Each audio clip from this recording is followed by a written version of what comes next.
السلام عليكم، كيف حالكم يا جماعة؟ معاكم هالمرة أبو زيد. المفروض أنا كنت طبعا أروي قصة الزودياك، ولكن حاليا راح نعمل سلسلة جديدة بالقناة حيكون اسمها سلسلة الليلة الواحدة. السلسلة هاي يا جماعة أنا حنشر فيها دائما قصص تنتهي بنفس الوقت، ما حيكون لها أي أجزاء، علشان الناس اللي بتنتظر كثير بالقصص. أحيانا الناس قاعد تنتظر بشكل أسبوعي القصة، لدرجة إنه في حتى ناس طنشت القصة، خصوصا قصة الزودياك. لا سبب أنا قررت أعمل سلسلة الليلة الواحدة. وبخصوص قصة الزودياك، الجزء القادم حيكون آخر جزء قصة الزودياك، وحيكون كثير حلو، فأنا أتمنى تستنوه. وعشان ما أطول عليكم وقبل ما أبدأ، لا تنسوا تضغطوا على اللايك والاشتراك يا جماعة. وشيء مهم جدا، نفس ما قلت بالتنويه وبقوله مرة ثانية، إنه القصة هاي قصة خيالية. وآخر شيء بحب أقول تحيا سوريا. أنا شخص عادي جدا، اتخرجت من معهد حاسبات آلية، وكنت عايش حياة عادية جدا. كنت موظف بأحد الشركات الكبيرة، وما كنت أسوي أي إشي غير إني أروح الشغل وأرجع من الشغل. ما كان في شيء مهم بحياتي. وبالفترة الأخيرة الشركة تبعتي بدأ يصير فيها بعض المشاكل المادية، وبدأوا يخفضوا رواتبنا شوي، مع إنها شركة عالمية، إلا أنهم عملوا هالشيء. وأنا كنت جدا مستغرب، بس بالنهاية قررت إني أتعايش، لأنه هاي الوظيفة الوحيدة اللي عندي. وبالفعل رحت على البيت، وكنت قاعد وكنت مهموم جدا وماسك التليفون وبقلب فيه، وجتني رسالة غريبة جدا. الرسالة هاي كانت من واحد من أصدقائي. ياسر قال لي إنه ربح آيفون من موقع من مواقع الديب ويب أو الإنترنت المظلم. أنا طبعا استغربت، قلت كيف يعني إنترنت مظلم؟ أنا بعرف الإنترنت مظلم وبعرف إنه مكان خطير جدا، كيف قدرت تربح فيه آيفون؟ رد علي ياسر: صدقني يا ياسين، حيعجبك كثير الموقع قوي جدا ولا تخاف، أنا متأكد إنه آمن. وأنا بعرف إن قبل ما تشتغل سايبر سيكوريتي كنت هاكر شاطر، فأنا متأكد إنه ما حيصير لك أي شيء. طبعا كلامه صحيح، أنا تعينت بهالشركة قبل حتى ما أخلص تخرجي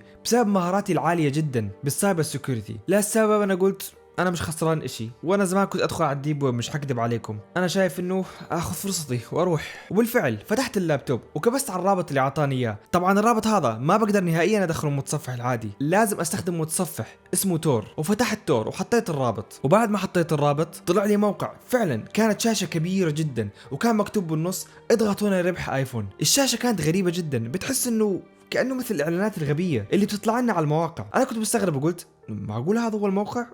قعدت أحاول أتأكد من الموقع وأتأكد من الرابط هو فعلا نفسه. انا كنت كثير مستغرب. اتصلت على ياسر فارو وقلت له: ياسر، انت قاعد تستهبل معي صح؟ مفوتني على موقع فيروسات، شو قصتك؟ قال لي: لا انا متاكد، اسمع، انا عارف انه شكله غريب فعلا ومبين كانه سبام، بس انا بوعدك انه الموقع الحقيقي، بس اكبس على اضغط هنا وحتطلع لك مباشره. وفعلا الموقع حتى كان مكتوب بالعربي، كبس اضغط هنا، وفجاه اللابتوب علق. صار في اشي غريب جدا، شاشة اللابتوب طفت. انا بدأت امسك اللابتوب واطلع حواليه، يكون يمكن الشحن فصل او اشي، وبالفعل الشحن كان لسه موصل. وبعد شوي اشتغلت الشاشة مرة ثانية، ولما اشتغلت كانت المفاجأة، انا تفاجأت انه كل معلوماتي طلعت قدامي، اسمي ومن وين انا وين ساكن وكل اشي له علاقة فيا. لدرجة حتى لما نزلت شوي بالشاشة لقيت صوري انا، وصور جديدة جدا. الصور هاي كانت امبارح وانا ماشي طالع من الشركة، بس مين يا ترى قدر يصورني هالصور؟ وظليتني جامد ومو قادر اسوي اشي. مسكت التليفون علشان اتصل لياسر، لكني خفت انه يكونوا مراقبين التليفون، لانه انا اكيد مو لحالي. فصلت الكمبيوتر من البطارية تماما وسكرته ونزلت مباشرة لعند ياسر. هو كان بيشتغل بالدكان، رحت عليه ومسكته من ملابسه وقلت له: انت وين وديتني؟ اكيد هذا مقلب صح؟ ياسر كان مستغرب وقال: ليش ماسكني؟ ابعد عني شوي، شو فيك؟ وبداوا شوية ناس يحاولوا يفرقوا بيننا، وحاولت امشي الناس وقلت له: ما في مشكلة، خلاص انا تمام. ومسكته قلت له: اسمع، اعطيني موبايلك، انا بدي اشوف كل الرسائل اللي عندك، انت قاعد تعمل مقلب علي صح؟ قال لي: لا يا اخي، لا مقلب ولا شيء، هاي امسك هذا الموبايل. ولما اطلعت عليه كان هو نفسه الايفون. قلت له: شو هذا؟ قال لي: هذا الايفون اللي ربحته. جاوبته وقلت: انت متاكد انه هذا نفس الايفون اللي ربحته بنفس الموقع؟ قال لي: ايوه يا اخي، انا كبست وجاني معلومات موقعي وربحت.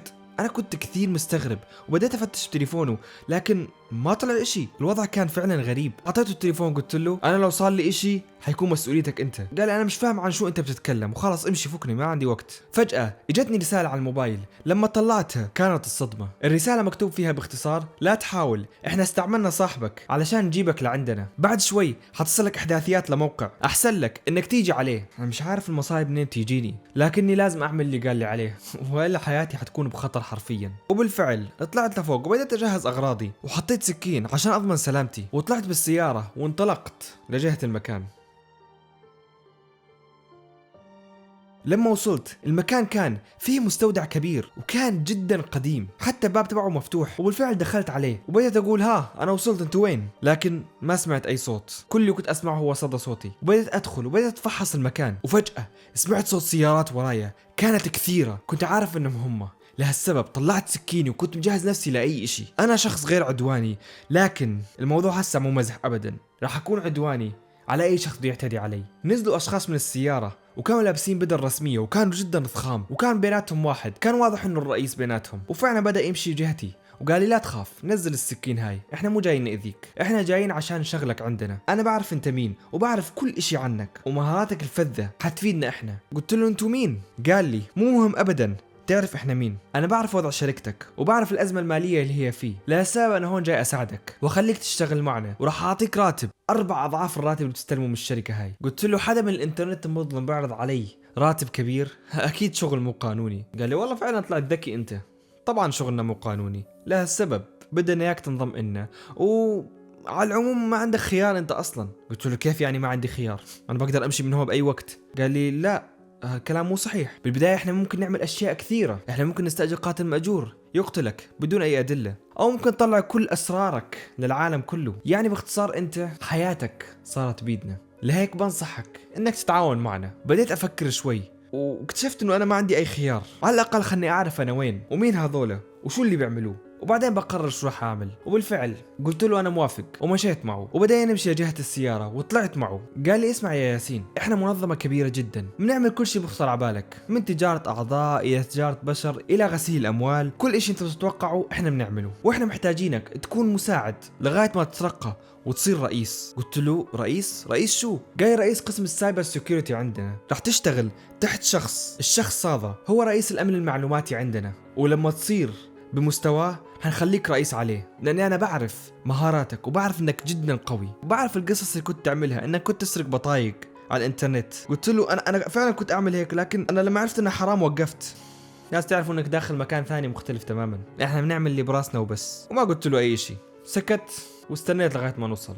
وبالفعل لما وصلنا كان المقر بنص المدينة، أنا هذا اللي فعلا كنت مستغربه، كانت بناية كبيرة جدا وكان باين عليها إنها فخمة. قلت له هاي بناية كلها إلكم؟ قال أيوة نعم. قلت له طب كيف انتوا قادرين تهربوا من الحكومة؟ قال لا إحنا على الواجهة شركة عادية جدا، لكننا بالخفاء شيء ثاني تماما. بالفعل كانت شركة جدا عادية، كان فيها موظفين عاديين وكان فيها سكرتارية وكان فيها ناس عاديين جدا. حاولت ما أبدي أي ردة فعل علشان ما يحسوا إني خايف، لكني فعلا كنت كثير خايف. ولما وصلنا لقينا لوحة قدامنا كبيرة جدا. قلت له ليش وقفنا؟ قال لي استنى شوي، وراح اللوحة وبدأ يكبس على أزرار كانت موجودة جنب اللوحة، وفجأة فتحت بوابة واللوحة نفسها اختفت وراء الجدار، والمكان اللي كان بكتب عليه كمان اختفى، وانفتح لنا درج تحت الأرض واشتغل الضوء، وكان درج كثير عميق. بدينا ننزل أنا وهو، وكان الوضع غريب جدا، الدرج كان نوعا ما واسع والأضوية صفرة. ولما اطلعت على وراي لقيت انه اللوحة سكرت مرة ثانية. بديت امشي ولقيت مكان غريب جدا، بدينا نمشي وكان في كثير كمبيوترات وكثير ناس قاعدين. الناس هاي كانوا صغار ما كانوا كبار، يعني اعمارهم ما بين 16 سنة الى 40 سنة، وكانوا قاعدين بيكبسوا على الكمبيوتر. ما كنت عارف شو صاير، وانا بمشي اطلعت شوي على يميني وانصدمت من اللي شفته. والشخص هذا لاحظ اني وقفت وما سوى اشي، ظلوا يتفرج معي. انا كنت اتفرج على اشخاص قاعدين بتعذبوا، والشخص هذا اللي قاعد على الكمبيوتر كان معطي ردة فعل عادية جدا. الاشخاص هذول كانوا بتعذبوا بطريقة شنيعة جدا. اطلعت على جنبي وقلت له هاي الريد روم صح؟ قال لي ايوه بالضبط. في ناس كانت تقول انه الريد روم خيالية، لكن صدقني هي جدا حقيقية، وانت حتشوف شغلات اسوأ من هيك. لهالسبب انا بدي اياك تقوي قلبك. ها انا وهو يكلمني ما كنت بتطلع عليه، كنت بتطلع على الشاشه وكنت جدا مصدوم. مسكني من ايدي وقال لي يلا لازم نمشي. ومشيت وانا منزل راسي لانه المناظر اللي شفتها كانت فظيعه جدا، انا ما كنت عارف شو اعمل. ووداني على مكتب كان في واحد كان قاعد على الكمبيوتر وكان لابس هودي. الشخص هذا ما كان حتى يتطلع علي، كان بيكبس على الكمبيوتر. اللي اجى معي قال لي انا حخليك معه وحروح اسمع كلامه، هذا حيكون رئيسك. ما ردت عليه وحاولت اقعد، لكنه قال لي وقف لا تقعد. حسيت انه شخص جدا حقير، ظليتني واقف وظليتني حوالي ربع ساعه مستنيه وهو يكبس على الكمبيوتر. وبعدين قال لي يلا هسه بتقدر تقعد.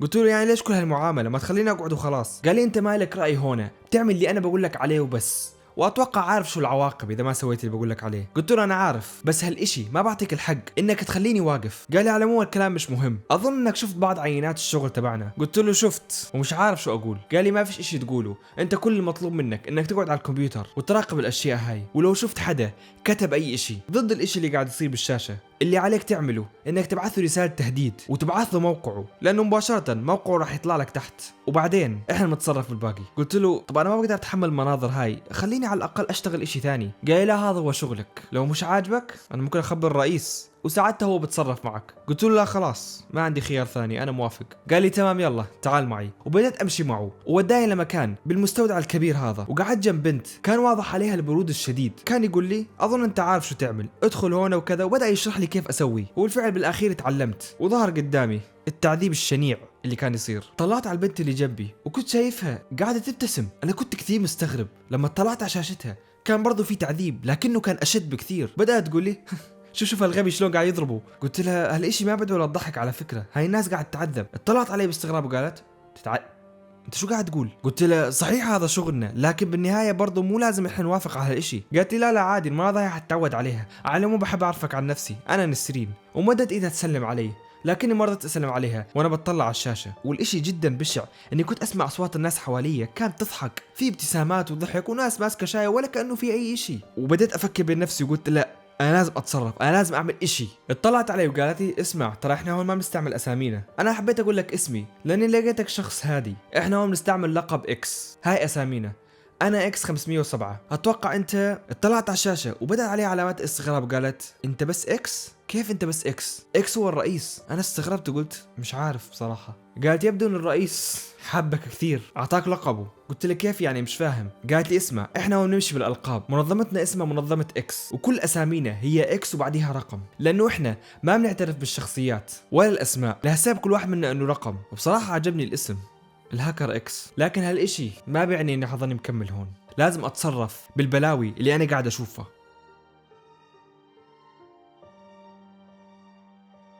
وبالفعل بعد ما انتهى اليوم خلوني ارجع لبيتي وخلاص صارت هاي وظيفتي. ومرت ايام، نعم ايام، وانا لسه بهالوظيفة. كل يوم بديت احس انه صار عندي تبلد، يعني ما عاد صرت احس باي شيء، صرت احس انه هذا شغلي. وتركت وظيفتي القديمة وبدأت أشتغل بالوظيفة هاي، لغاية ما المناظر هاي صارت بالنسبة لي عادية جدا. لكن هالإشي ما بعني إني حوقف هدفي. أنا هدفي أدمر المنظمة هاي. حاولت إني أعمل كل أبحاثي وكل الأشياء اللي تخليني أوصل لنظام الأمني لهالمكان علشان أقدر أدمره بالكامل. وبدأت أبحث، بدأت أتكلم مع ناس كثير موجودة هناك، لكن الكل كان يحاول يخفي المعلومات.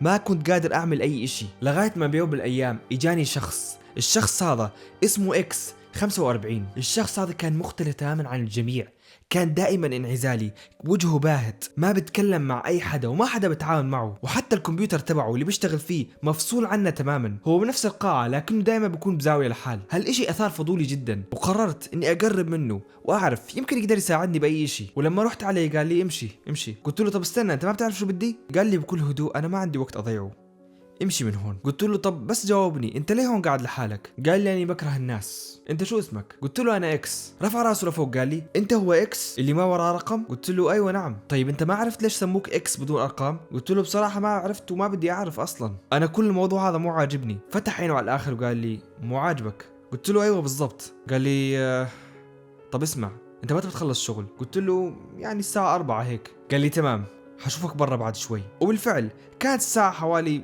4 إلا ربع، يعني 3:45، وانا ما كنت خسران اشي. قلت له يلا. وبالفعل بعد ربع ساعة طلعت لبرا واجا لعندي ومسكني من ايدي وشدني بسرعة وقال لي تعال بسرعة معي. انا كنت كثير مستغرب لكن ما كان عندي اي خيار، مشيت معه وطلعت معه بالسيارة. وقلت له ليه لازم نطلع بالسيارة؟ قال لي لانه هم مراقبين كل اشي، احنا لازم نروح على مكان امن. مشينا حوالي 20 كيلو لغاية ما وصلنا لمكان كان خالي تماما. وقف السيارة وسكرها وقال لي اسمع انا موجود بهالمكان مو عشان الاشي اللي ببالك. قلت له شو الاشي اللي ببالي؟ قال لي انت تتوقع شفت الناس هنا كيف قاعدين بيضحكوا ومبسوطين ومو هامهم المناظر اللي قدامهم؟ انا مو سايكو ولا شخص مجنون، بكل بساطة انا شخص من دولة عربية ولي اخ معتقل بسوريا. قلت له بسوريا؟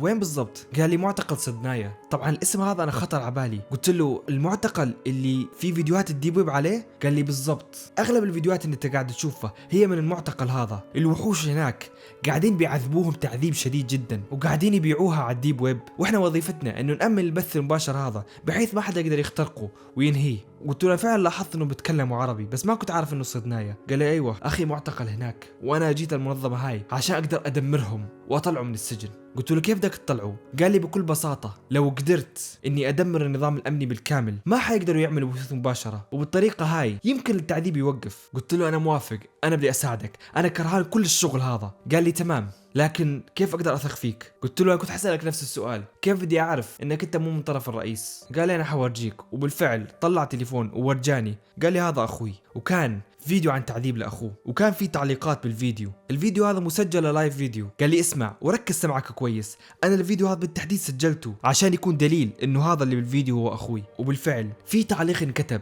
التعليق هذا بقول قول الجملة التالية للمعتقل: اخوي سامي موجود بمنظمة اكس. والفعل المعتقل قال الجملة هاي. طلعت عليه وقلت له انت اسمك سامي؟ قال ايوه، بس اسمع كمان. وجا تعليق بعديه كان بقول قول للمعتقل انه يقول اكس 45. وبالفعل المعتقل قال اكس 45، وقال بعديها صيدناية. انا رجعت لورا وقلت له انت كيف قاعد تتحمل تشوف الفيديو كل شوي؟ نزل راسه وبدا يبكي، كان يبكي بحرقة شديدة جدا، وقال انا مش عارف شو اعمل، انا قاعد احاول بكل الطرق اني اطلعه، مش قادر، كل اللي قادر اشوفه هو طريقة تعذيبهم بشعة له. قلت له انا معك باللي بتسويه، وان شاء الله حنلاقي طريقة نطلعه ونطلع كل الناس المساكين اللي هناك. قال لي تمام، انت معنا؟ قلت له معنا؟ قال ايوه اكيد، اللي قاعدة جنبك نسرين. قلت له نسرين؟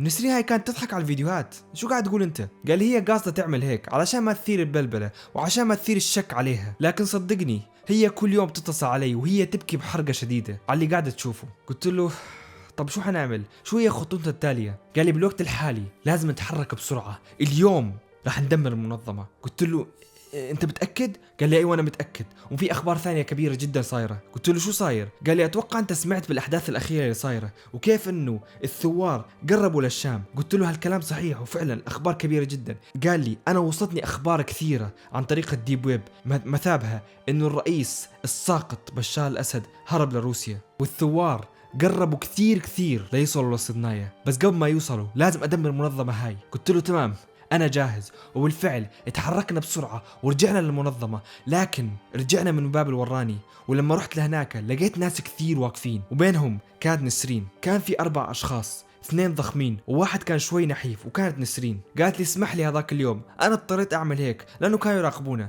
قلت لها مو مشكله، في اي اخبار عن سوريا؟ قال لي ايوه الثوار قربوا يوصلوا لدمشق، احنا لازم نستعجل بسرعه. قلت لها تمام يلا. وبالفعل اتجهنا مباشره لجوا، كانت حاله فوضى شديده جدا. 45 قال لي اسمع انا حقعد هنا وحكر السيستمات كلها، انتوا ادخلوا وحطوا الفلاش هذا بغرفه الرئيس، عن طريق الفلاش هذا احنا حندمر السيستم بالكامل. وبالفعل احنا بدينا ندخل بسرعه ونركض بالممرات كثير لغايه ما وصلنا لغرفه الرئيس. الرئيس كان قاعد على الكرسي وكان بيرتجف وبكبس على الكمبيوتر. فجاه الضخمين اللي وراي ركضوا مباشره لجهه الرئيس ومسكوه وبداوا يضربوه بشده. وواحد منهم قال لي بسرعه حط الفلاش بجهاز الرئيس، ومسكت الفلاش وحطيته بجهاز الرئيس وبدأت اكبس علشان اشغل الفلاش. وبالفعل بدأت تطلع لوحة حمراء وكان مكتوب جاي تهكير السيستم. وبالفعل السيستم تهكر بالكامل، وبدينا نسمع أصوات الكمبيوترات وهي تطفي. نزلنا لتحت ولقيت 45 وكانت عليه ابتسامة كبيرة، وقال لي احنا قدرنا ندمر المنظمة بالكامل. ومو بس هيك، أخوي تحرر. أنا بصراحة ما قدرت أتحمل، رحت حضنته.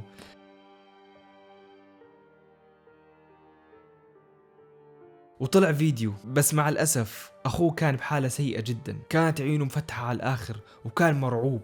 الفيديو كان باين عليه إنه الشخص هذا عانى كثير. وبالفعل بعد كل هالكلام اللي صار أنا رجعت على بيتي والمنظمة هاي تسكرت بالكامل. و45 كلمني آخر مرة وقال لي أنا رايح على سوريا علشان أشوف أخوي، وكل واحد من الشباب اللي كانوا معي راح شاف حياته. وبالنهاية اللي صار إنه سوريا تحررت. وهاي حكايتي، حكاية إكس.